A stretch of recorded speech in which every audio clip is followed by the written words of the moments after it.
Samajwadi party की तरफ से अब तक कोई सफाई नहीं आई है। भाजपा, बसपा, कांग्रेस, एआईएमआईएम के हमले के बाद भी चुप्पी समाजवादी पार्टी ने इस बयान पर साधी हुई है। इस बयान पर सपा की खामोशी के पीछे क्या वजह है? क्या सपा जिन्ना वाले बयान पर सफाई की जरूरत नहीं समझती? ये तमाम सवाल हैं जो रह रहकर उठ रहे हैं। जब से अखिलेश ने यह बयान दिया, भाजपा नेताओं ने ताबड़तोड़ हमले शुरू कर दिए। इस मुद्दे पर भाजपा के हमले आने वाले कई दिनों तक देखे जाएंगे, लेकिन भाजपा इस मुद्दे पर अखिलेश को क्यों घेर रही है, उसके अंदर की बात को भी समझना बेहद जरूरी है। भाजपा का ताबड़तोड़ हमला क्यों? अखिलेश पर सीधा हमला बोलने के लिए बड़ा मुद्दा मिला है।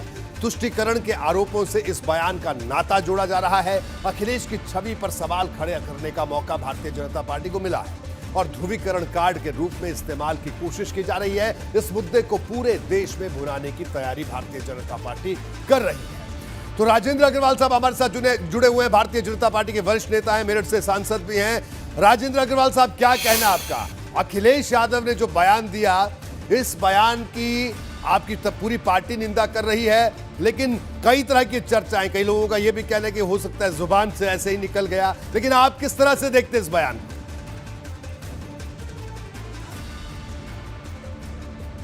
देखिए, अखिलेश जी बड़े सीनियर राजनीतिक व्यक्ति हैं जी।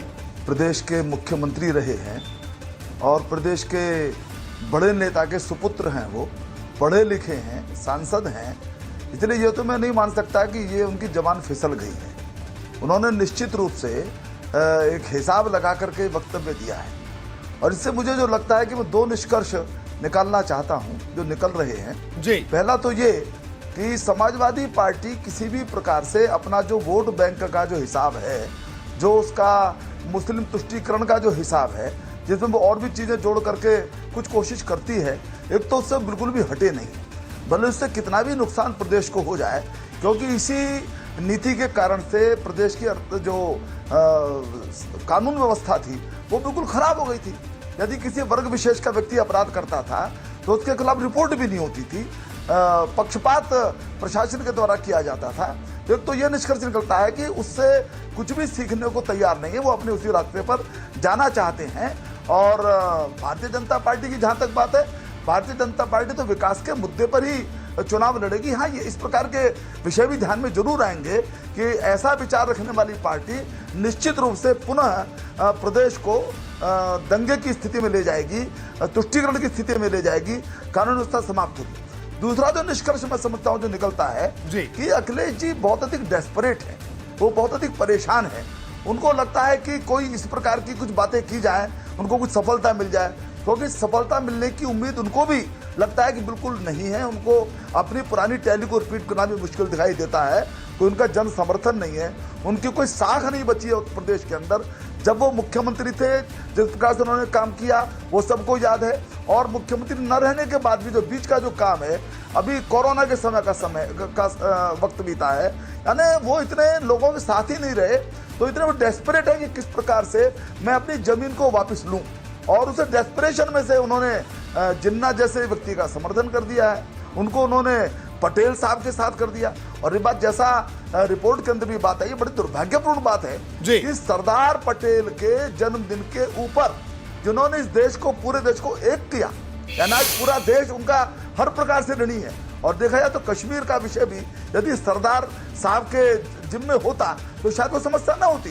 तो उन सरदार साहब के जन्मदिन के ऊपर आयोजित कार्यक्रम में से उन्होंने राजेंद्र जी, लेकिन राजेंद्र अग्रवाल साहब, ये भी कहा जा रहा है कि आप लोग, भारतीय जनता पार्टी के लोग, इसको चुनावी मुद्दा बनाना चाहते हैं, इसको तूल दे रहे हैं इस पूरे बयान पर। इस पर क्या कहना है आपका?